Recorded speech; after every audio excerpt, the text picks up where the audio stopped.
Satan! Satan! Satan, help me! Help me, Satan!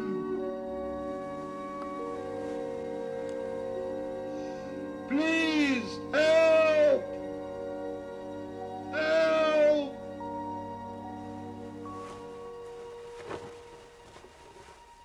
Help me, Satan! Satan! Help! Don't let them take me, Satan! Help me, Satan!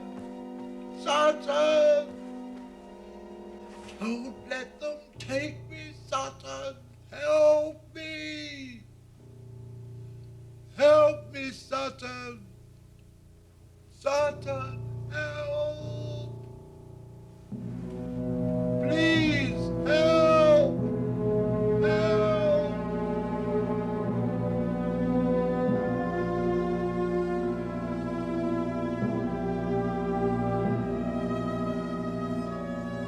Help me!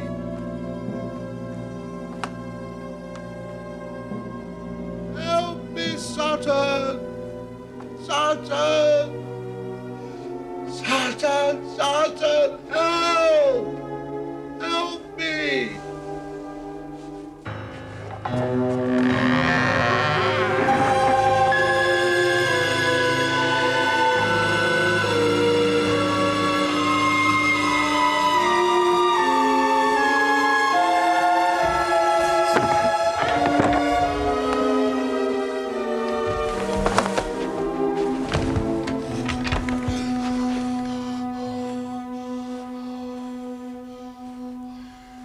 Satan! Satan!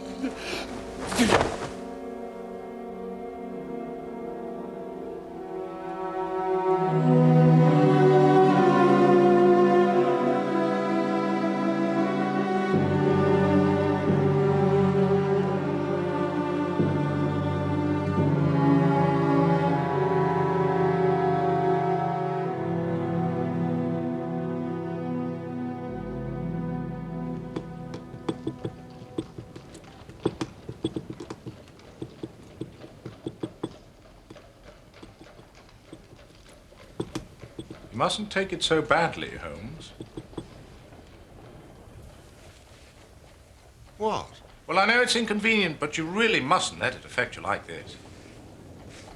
Whatever do you mean? You are sitting there, boiling with indignation because you have been forced to leave the warmth and comfort of 221B by the ardor of Mrs. Hudson's spring cleaning. My dear Watson, however did you deduce that?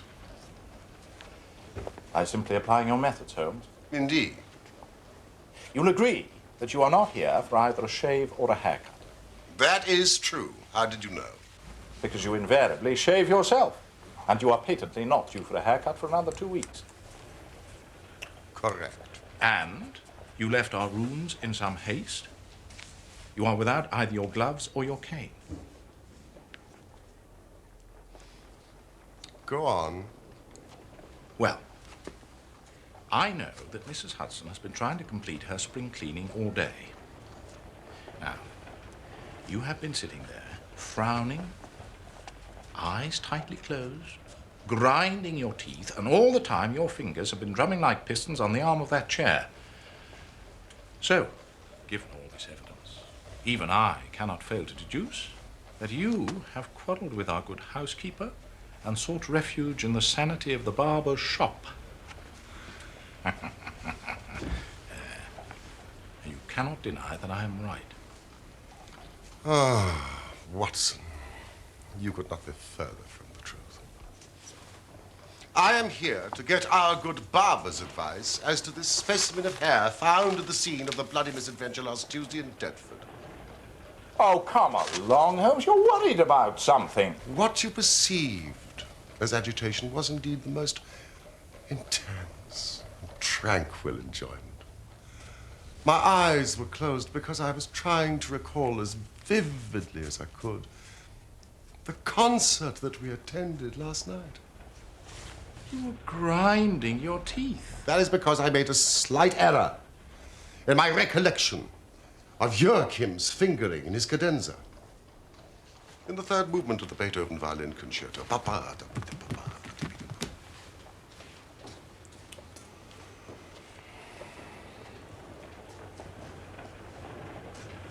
Nevertheless, there is an element of truth in what you say. Ah!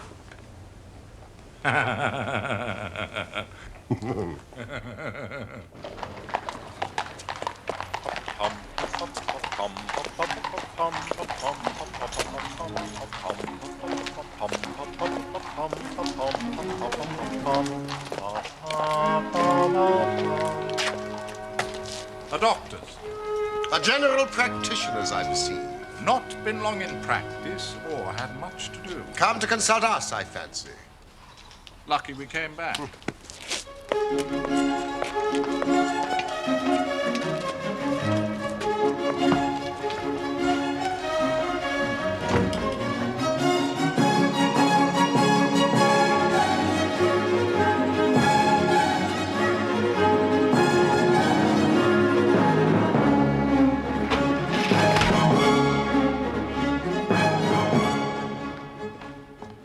Mr. Holmes. Thank you, Mrs. Hudson. Doctor.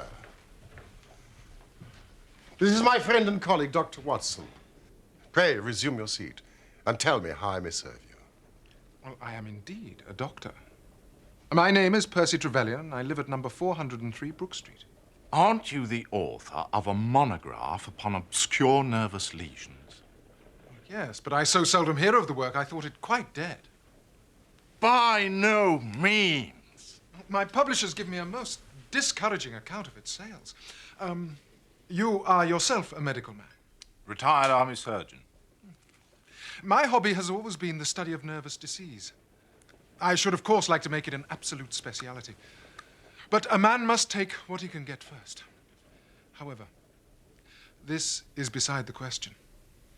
And I do appreciate, Mr. Holmes, how very valuable your time is.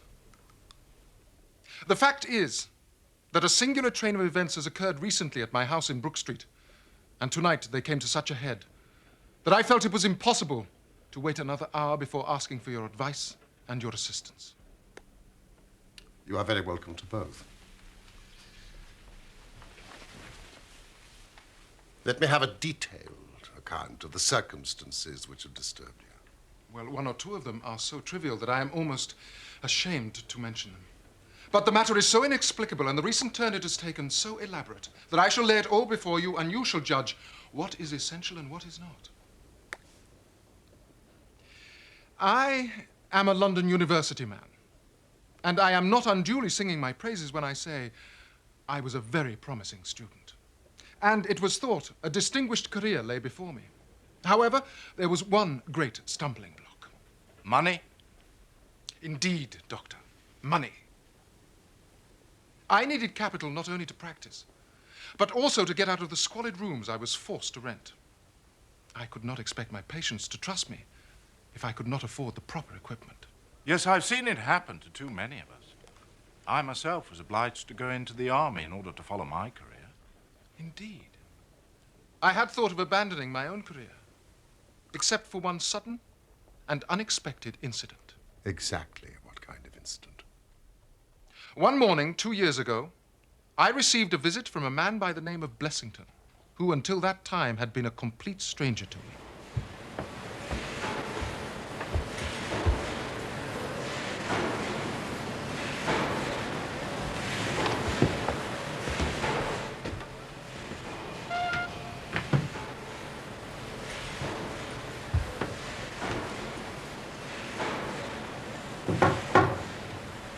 Come in.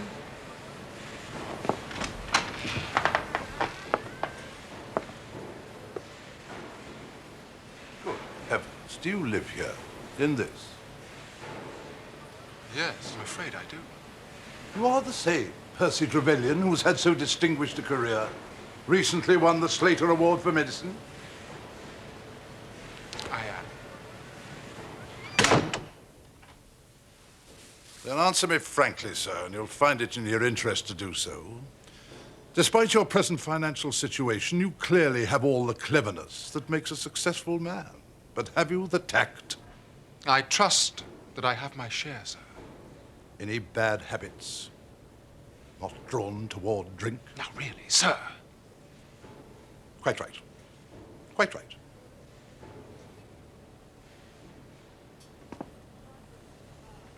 But I was bound to ask. Why? Why, sir? Simply, why, with all these qualities, are you not in practice? Come now, it's the old story, more in the brains than in the pocket, eh?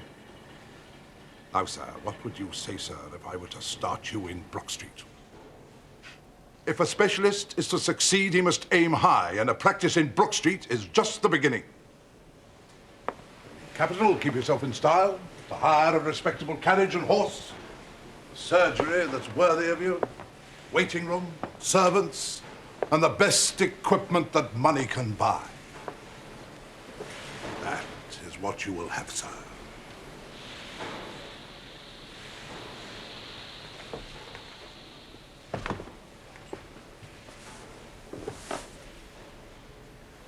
But why? It's just like any other investment, safer than most. And what am I to do? I'll tell you. I will take the house, furnish it, pay the maids, and run the whole place. All you have to do is to wear out the chair in your consulting room. And then you hand over to me 3/4 of everything you earn, and keep 1/4 for yourself. Now, what do you say to that, sir? Do you agree? This, then, Mr. Holmes, was the strange proposal with which Mr. Blessington approached me.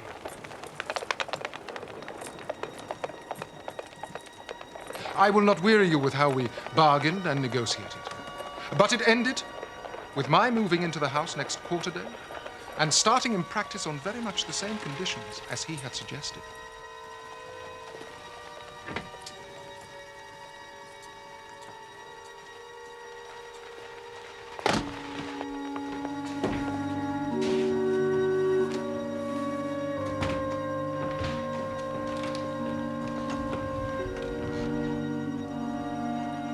Waiting room for your patients?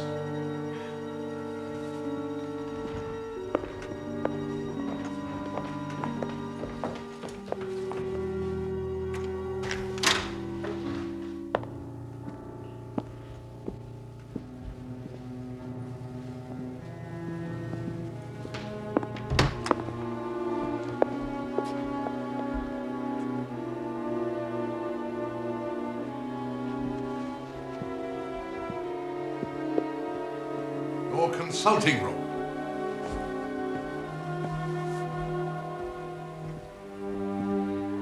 I can't believe it, Mr. Blessington. Nor can I thank you enough. He turned the 2 best rooms on the first floor into a sitting room and a bedroom for himself, and came to live with me in the character of a resident patient. His heart was weak, but not abnormal, and yet he demanded constant medical supervision. He was a man of singular habits, shunning company and very seldom going out, except in one respect. Every evening at the same time, he would go for a walk for half an hour exactly, no matter what the weather. And every evening at the same hour, he would walk into the consulting room. He would then examine the books, put down 5 and 3 for every guinea I had earned, and then carry the rest off to the strong box in his own room.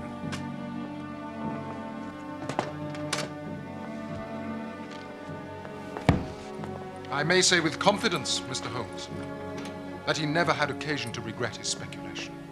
From the first, it was a success. And during the last 2 years, I have made him a rich man.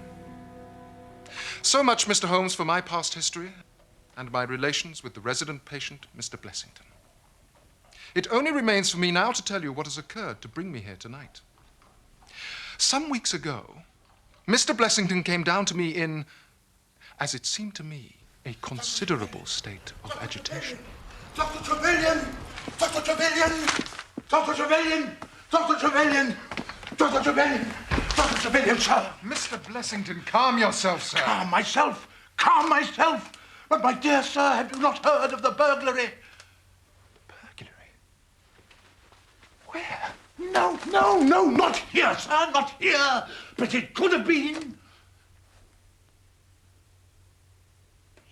It could have been.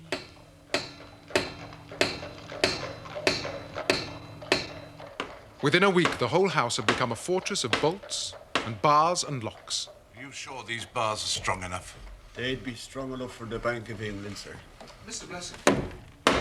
When I questioned him upon the point, he became so offensive that I was compelled to drop the subject.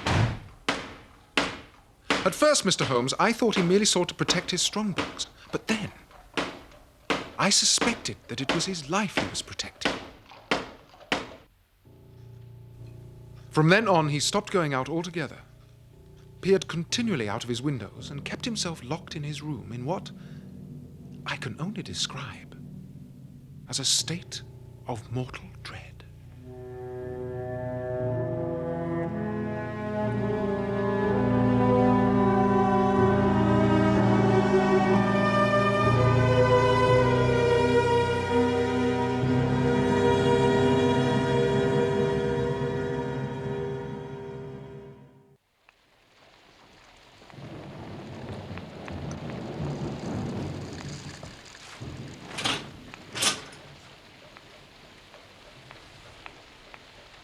Dr. Trevelyan, before you continue,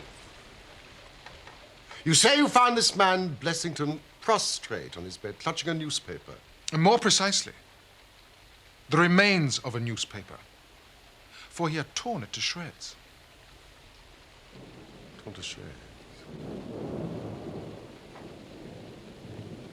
Do you recall the contents of this newspaper at all? I'm afraid not, even if I'd known what I was looking for. When was this? It was some weeks ago, the beginning of May, I think. Gradually, as time passed, his fears appeared to die away, and he renewed his former habits. Good evening, Dr. Trevelyan. Wonderful evening outside. I'm beginning to enjoy my walks again. And then, suddenly, a fresh event reduced him to the pitiable state of prostration in which he now lies. What happened was, yesterday I received this letter from a Russian nobleman now resident in England, who suffers from catalepsy. In it, he announces his intention of visiting me for a consultation this very evening at 6:15.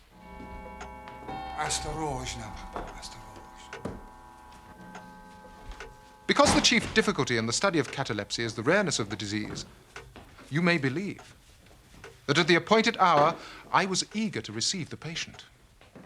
Good evening, gentlemen. I'm Dr. Trevelyan.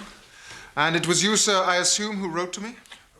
My father speaks very little English, doctor, so I trust you will excuse my coming in with him, as his health is a matter of the most overwhelming importance to me. Yes, I respect that, sir. Fenton. Perhaps you would like to join us for the consultation. Niet, not for the world. It is more painful to me than I can express. If I were to see my father in one of those dreadful seizures, I am convinced I would never survive it.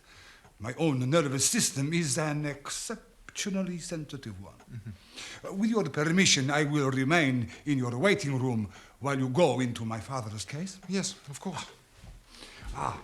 Thank you, doctor.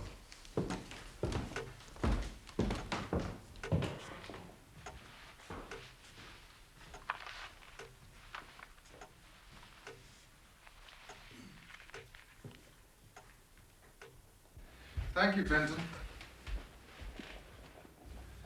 Now, sir, I hope you will forgive me if I ask you a few basic questions. And first, can you tell me your age? 67. And apart from catalepsy, would you say you are physically sound? Normally, do you have good health? No headaches? Abdominal pain? Any pain at all? No. Good. Naturally, I will examine you thoroughly, but this is merely a preliminary. Do you smoke cigars? Yes. Do you drink alcohol? Vodka. Vodka? I see. Every day?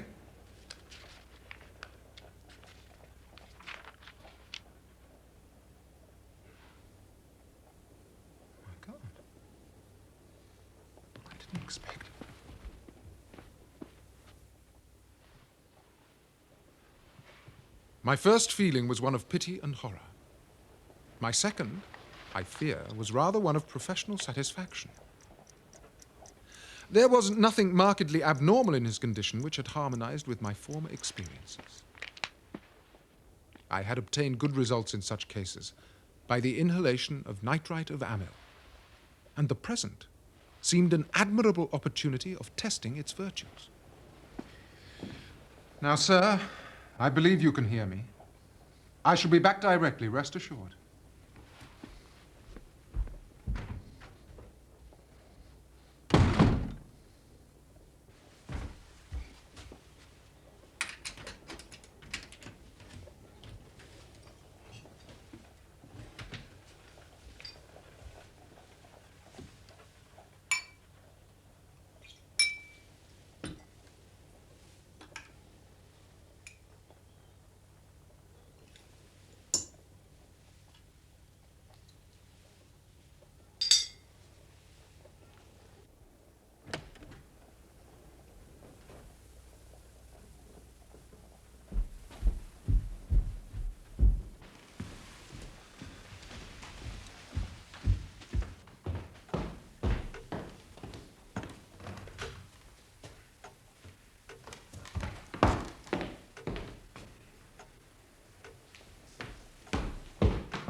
Fenton!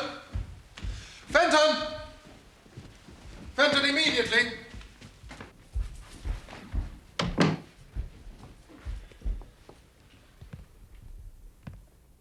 Fenton, the two gentlemen you showed in less than 15 minutes ago, did you see them leave?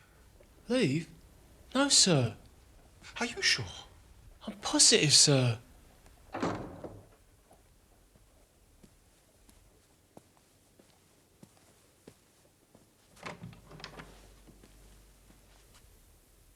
Good evening, Dr. Trevelyan. Good evening, Mr. Blessington. And how was your walk today? A little rain, but very amiable, my good sir. Very amiable. Did you hear them leave? No, sir. I was nowhere near the hall. Well, you should have been. That is your duty. Now, I know you are new here, but you should know by now. Doctor! Doctor! Doctor! Doctor! Someone has been in my room. No one has been in your room, It's sir. a lie. You're lying to me. I assure you I am not. Fenton, have you been in Mr. Blessington's room? Of course I haven't. There you are, you see. Then come up and see for yourself.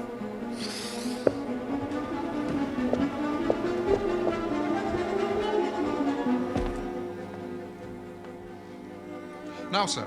Look at those. Are you telling me that they're mine? Well, at first glance, they do appear to be too large for yours. Of course they're not mine. I always remove my galoshes at the front door. Has anything been stolen? No, but that's not the point. Nothing has been stolen. My privacy has been invaded by a stranger. Is that not enough?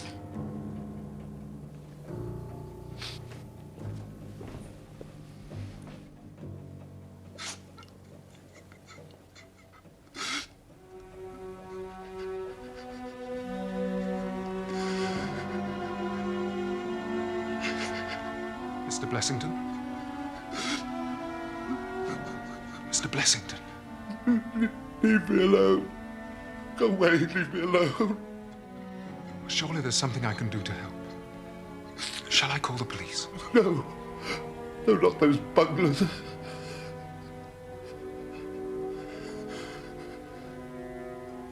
There's only one person who can help me now. And that is why I am here.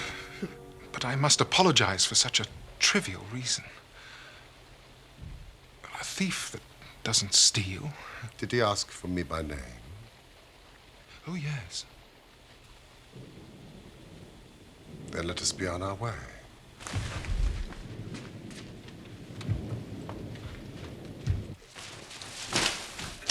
Thank you. This way?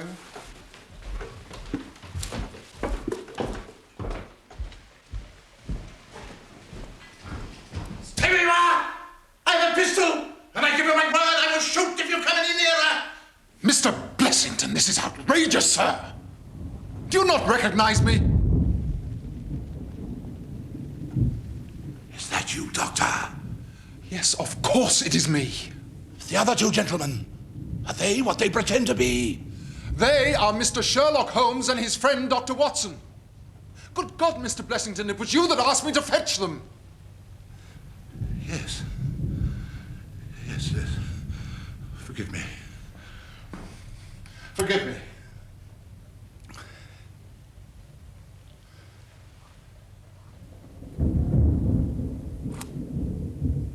Gentlemen, do come up.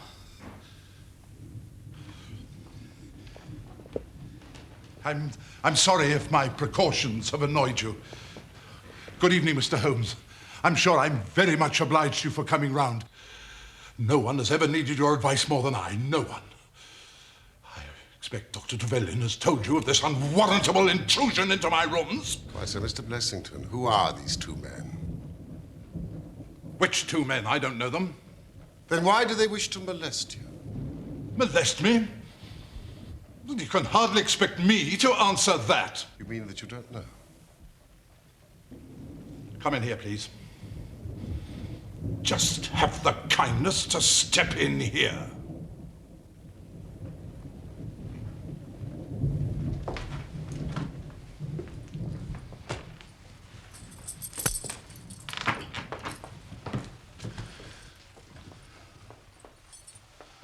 I've never been a rich man, Mr. Holmes.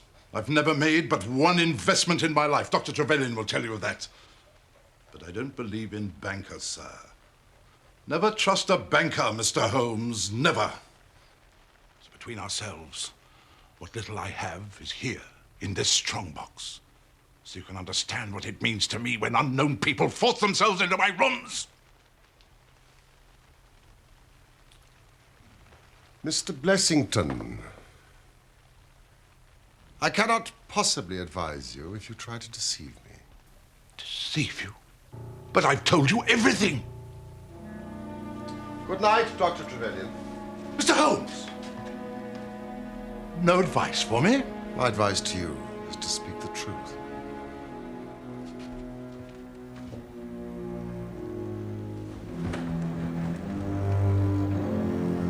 Holmes?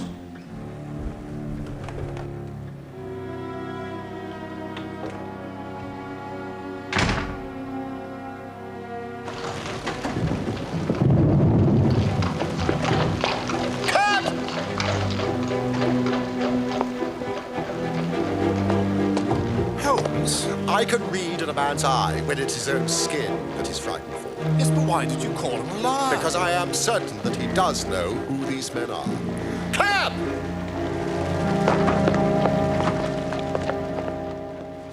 The young Russian penetrated to Blessington's rooms while his confederate kept the doctor from interfering. And of course, catalepsy is a very easy complaint to imitate. Yes, I know. I've done it myself.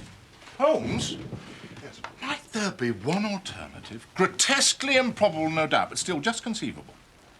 Might the whole story of the cataleptic Russian and his son be a concoction of Dr. Trevelyan's, who, for his own purposes, has been in Blessington's room? But did you see the footprints on the stair carpet? They were square-toed. Quite unlike Blessington's, which are round, and an inch and a third longer than Dr. Trevelyan's. I think we can sleep on this, Watson. But I should be surprised if we do not hear from Brook Street in the morning. Good night.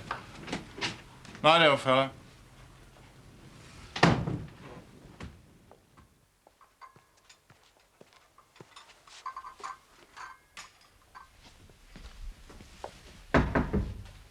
Morning, Doctor. Your tea's here. Thank you, Nora.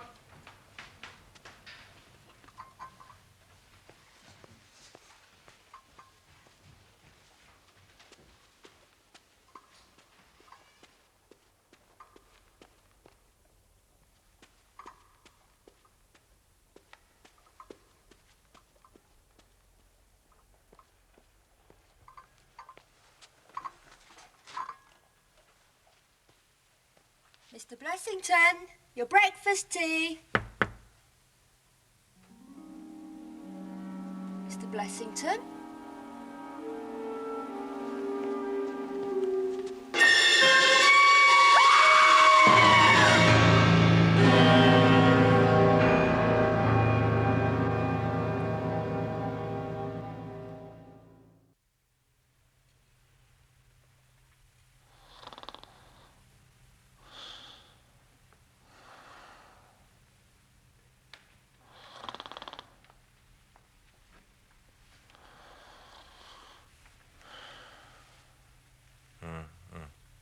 Watson. Get dressed quickly. There's a cab waiting for us. Why? What's the matter? The Brook Street business. Any fresh news? For God's sake, come at once, P. Trevelyan. Oh, Mr. Holmes, I'm so glad you could come. What has happened? Mr. Blessington has committed suicide. Suicide? Yes. He hanged himself during the night.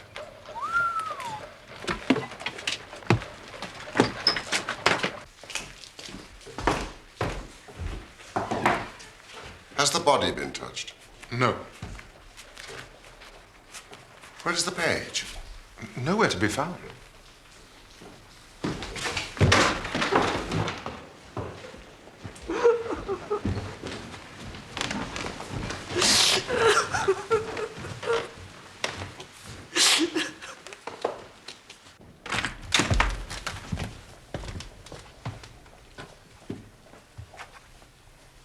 Good morning, Inspector.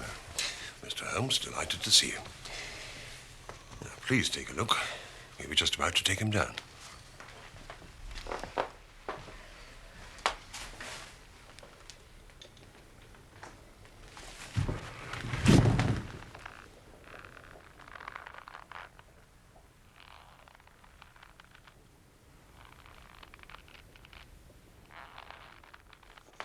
Right, Inspector. Stretcher!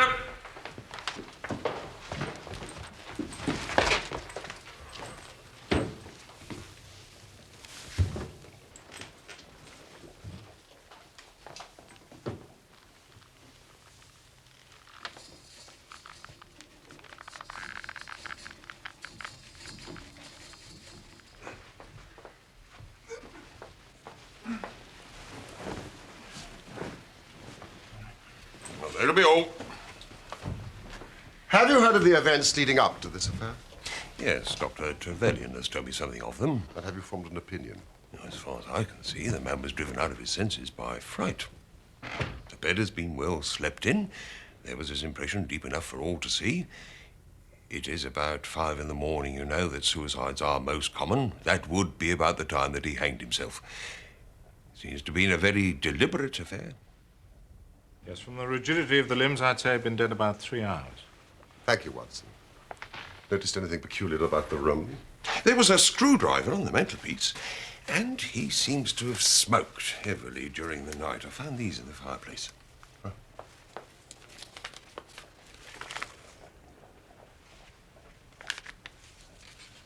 Have you his cigar holder? No, I haven't seen one. His cigar case, then? Yes, it was in his coat pocket.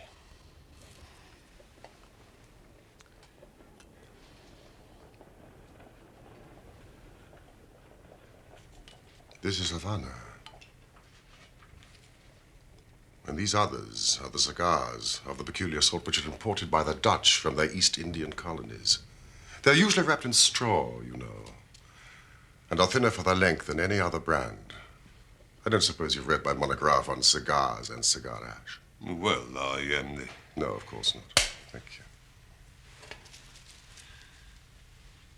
These have been smoked with a holder, and these without. These have been cut by a not very sharp knife, and these have had their ends bitten off by a set of very excellent teeth.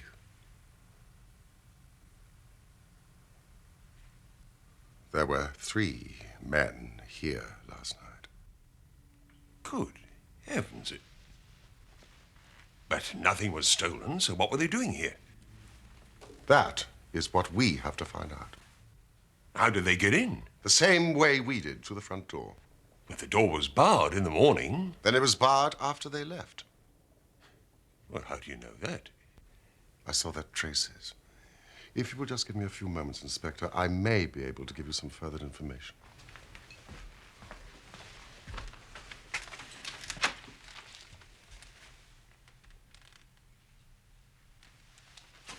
Don't move, Watson.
The actual facts are very simple.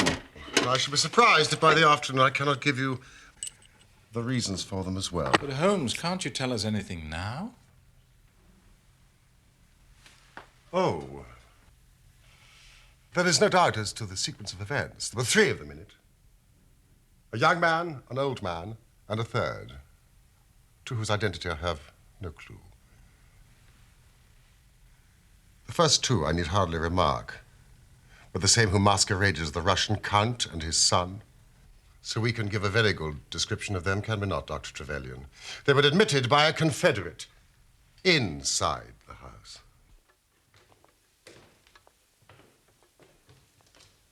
They entered the hall, the older man first, the younger man second, and the unknown man in the rear. They ascended the stairs.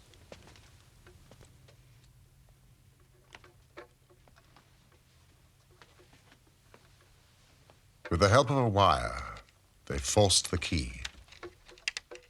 Even without the lens, you can see where the pressure has been applied. On entering the room, the first proceeding must have been to gag Mr. Blessington.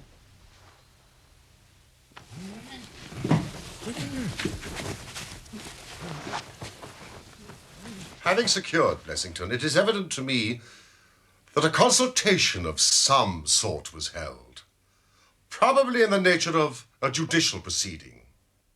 It must have lasted for some time, for it was then that the cigars were smoked. It was there that the older man sat, in the wicker chair. It was he who used the cigar holder. The younger man sat there. He knocked his ash off against the chest of drawers. The unknown fellow paced up and down. Blessington, I think, sat upright in the bed, but of that I cannot be absolutely certain. It ended, of course, by them taking Blessington.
Now, this matter was so prearranged that it is my belief that they brought with them some sort of block or pulley to serve as a gallows.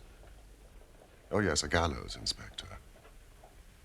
This was a revenge ritual. What an extraordinary story. But what proof? I'll have it before the day's out. You haven't explained about the screws and the screwdriver. Oh, that was to fix up the block or pulley. But when they saw the chandelier hook, they naturally saved themselves the trouble. Now, Inspector, I suggest that you immediately make inquiries about the page and arrest him. Certainly, Mr. Holmes. I will be back here a little before 3 o'clock. Good day, Chief.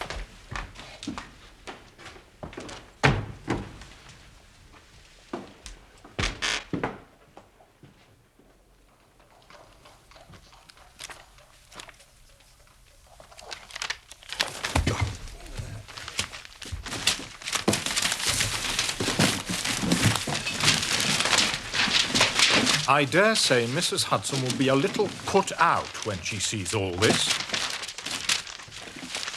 What are you looking for? Worthington. W. Worthington. March. 1880, I'm sure. March 80.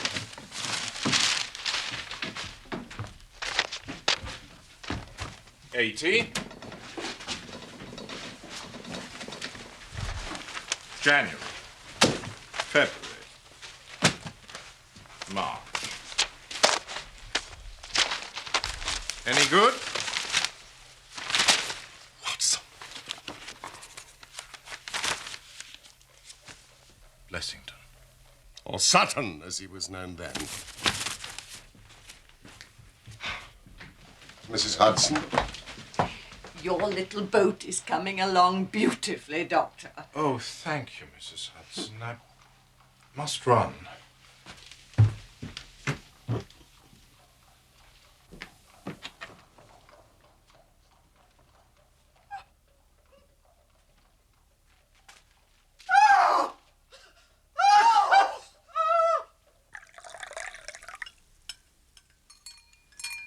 Oh, thank you. Dr. Trevelyan, any news, Inspector? Yes, sir, we've got the page, drinking his earnings 2 streets away. And I've got the men. You've got them? Or at least I've got that identity. The Worthington Bank gang? Precisely. Well, Then Blessington must have been Sutton. Exactly. Well, that makes it clear as crystal. Not to me, I'm afraid. Dr. Watson, would you... You may have heard of the great Worthington Bank affair. There were 5 men in it. The 3 who were in this room, a 4th named Cartwright, and Blessington.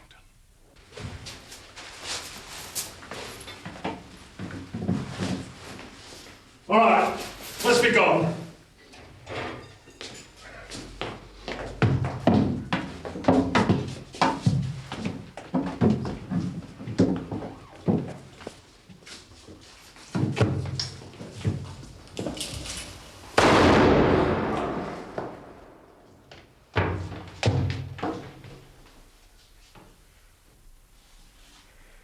It's a hanging job now. Only if someone squeals.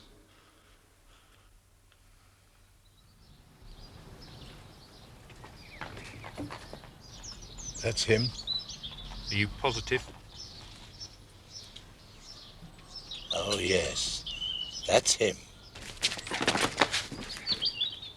Sutton!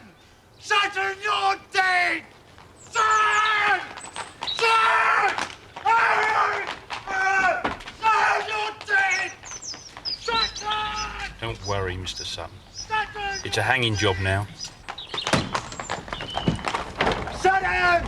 You here? Sutton, or Blessington, who was the worst of the gang, turned informer. On his evidence, Cartwright was hanged, and the other 3 got 15 years apiece. Biddle, Haywood and Moffat were released from prison just a few weeks ago, which was several years before their full term.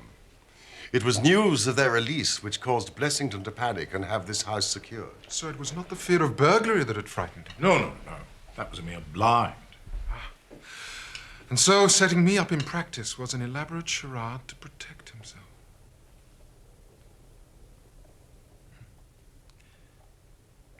Well, why could he not tell you this? He was trying to hide his own identity from everybody for as long as he could. His secret was shameful, and he couldn't bring himself to divulge it. However, wretch as he was still living under the shield of British law. And I have no doubt, Inspector, that we shall see that though that shield may fail to guard, the sword of justice is still there to avenge.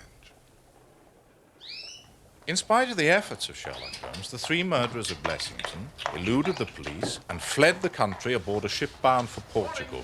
It was a few weeks later that we learned that the ship, the Nora Craner, had sunk with all hands upon the Portuguese coast, some leagues to the north of Oporto.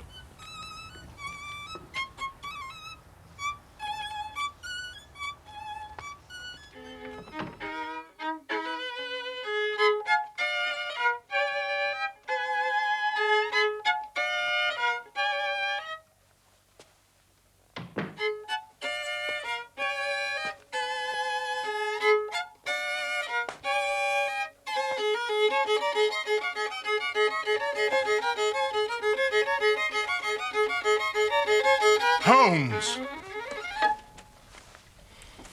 What's wrong? Well, it's just that I was going to spend the day writing the case of Dr. Trevelyan while the facts are still fresh. Oh, and you mean... Oh, I understand. Thanks awfully. It's just that it is difficult to concentrate otherwise.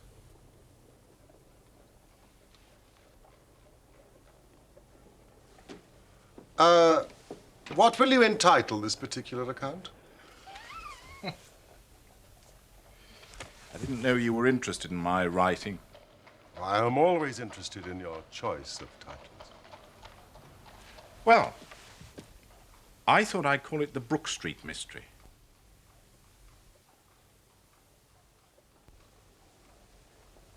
No? Well, I myself would prefer The Resident Patient. But please do not let me influence you.